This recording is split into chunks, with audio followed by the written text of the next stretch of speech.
Hello, all of you are warmly welcome to my channel. Today we're going to learn the third section of the TFL SERU, which is carrying out private hire journeys. If you still haven't watched the section 1 and 2, please watch those videos to get a better understanding about the series of TFL SERU. We already discussed section 1, London PHV driver licensing, and section 2, licensing requirements for PHVs. Before moving into today's session, please subscribe into my channel and press the bell icons for getting a notification once I upload a new video.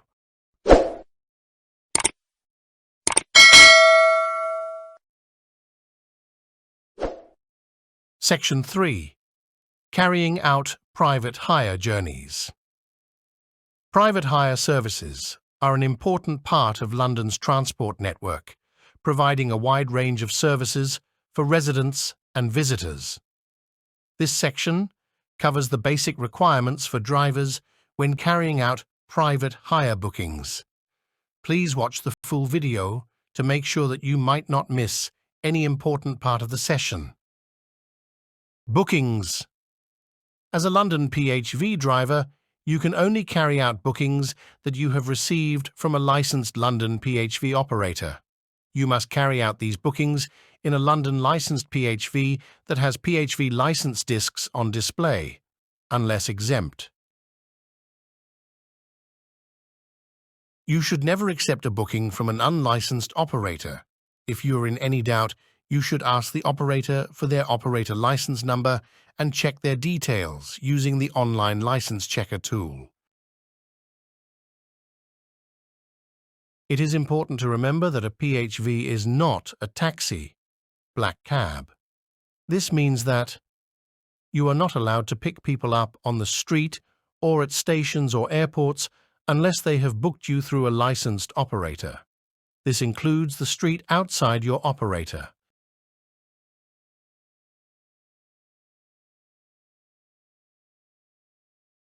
You must not allow any passenger to enter your vehicle before you have received the booking from your operator.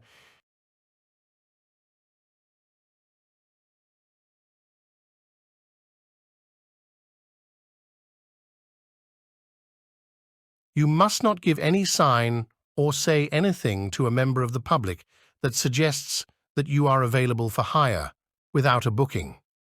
This is against the law. You must not encourage any member of the public to approach you or your PHV if they don't have a valid booking. If someone does come up to you, you are allowed to hand out a business card with the number of your operator on it, or you can provide other contact details such as a website. Booking details. Before the start of each journey, your operator is required to record certain information about the booking. Although you are not personally responsible for collecting or recording these details, you should know about this requirement and let your operator know about any changes.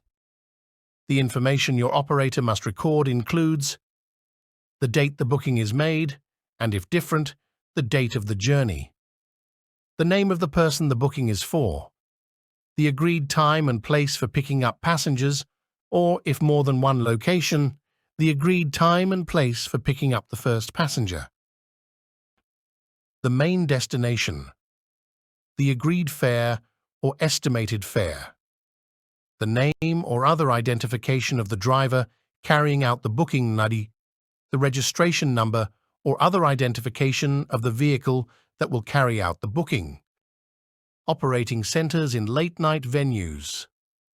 If your operator has a license to operate from a late-night venue, e.g. a pub or nightclub, the operator can only take bookings inside the venue at the booking location specified on their license. You can only accept a fare if the passenger has booked the journey through a licensed London operator.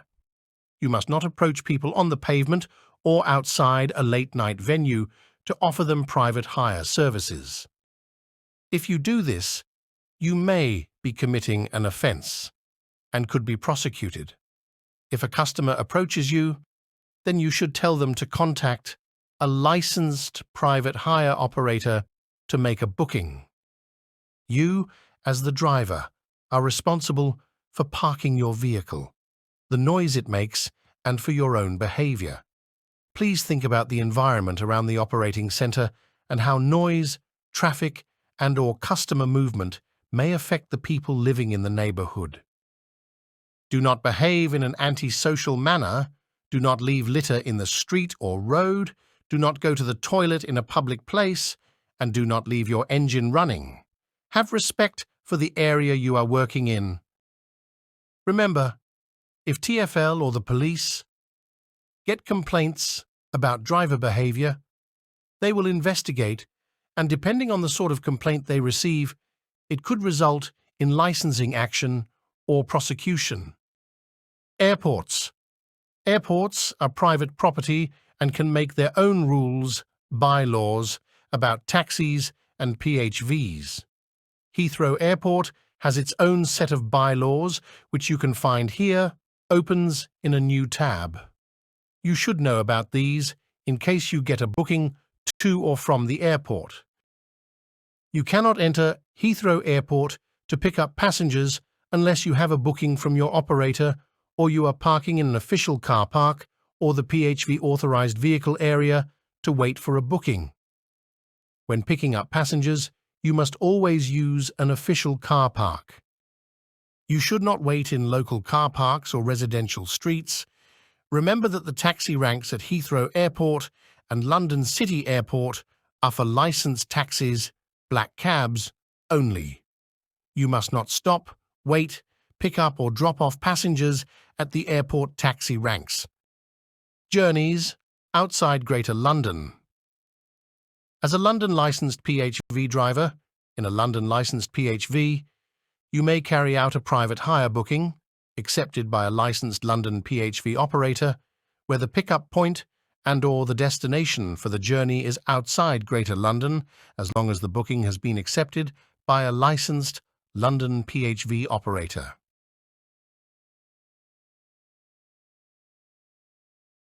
If you have any doubts about whether the journey is legal or not, you should ask your operator.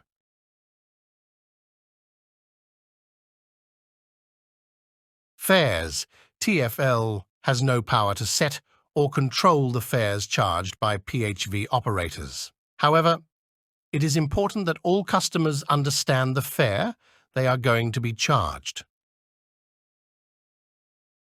If your passenger decides to change the destination of their journey, asks you to pick up extra passengers, or has extra luggage,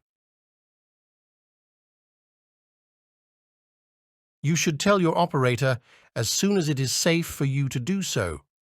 Your operator will then be able to update the fare or estimated fare for the journey. You should check with your operator what to do if your passenger disagrees with the fare or is unable to pay it at the end of the journey. You should also check with your operator what the arrangements are for giving out receipts. Your operator is responsible for either agreeing a fare for the journey with the passenger or giving them an accurate estimate before a journey starts. Lost property. At the end of the journey, you should remind passengers to make sure they have not left anything behind. You should also check your vehicle for lost property after every journey.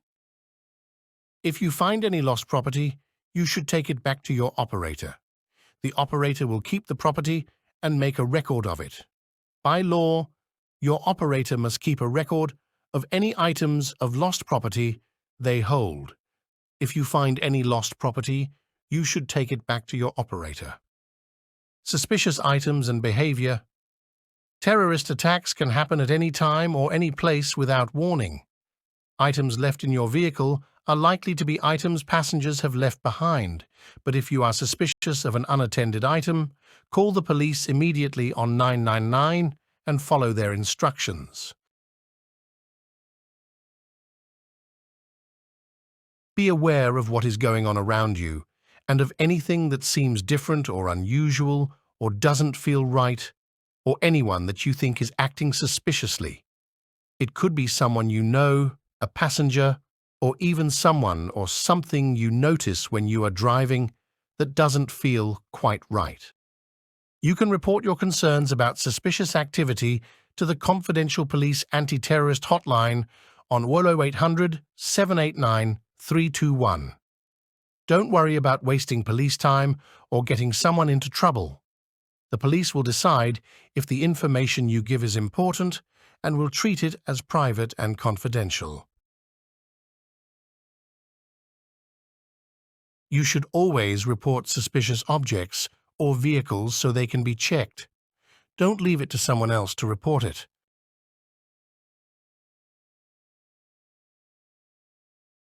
When a booking cannot be carried out, when an operator has accepted a booking and you have agreed to carry it out, you should carry out that booking unless you have a very good reason.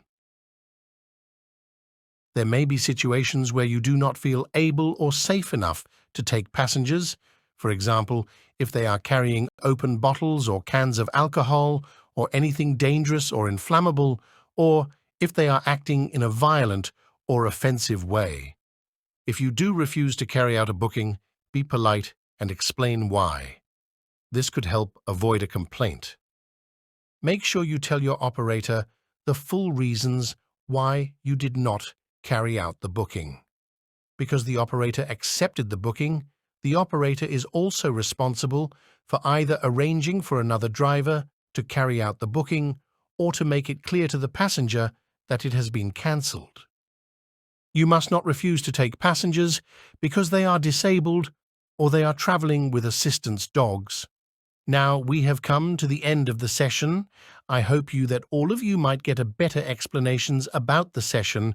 If you really enjoy the video, please like and share the video with your friends.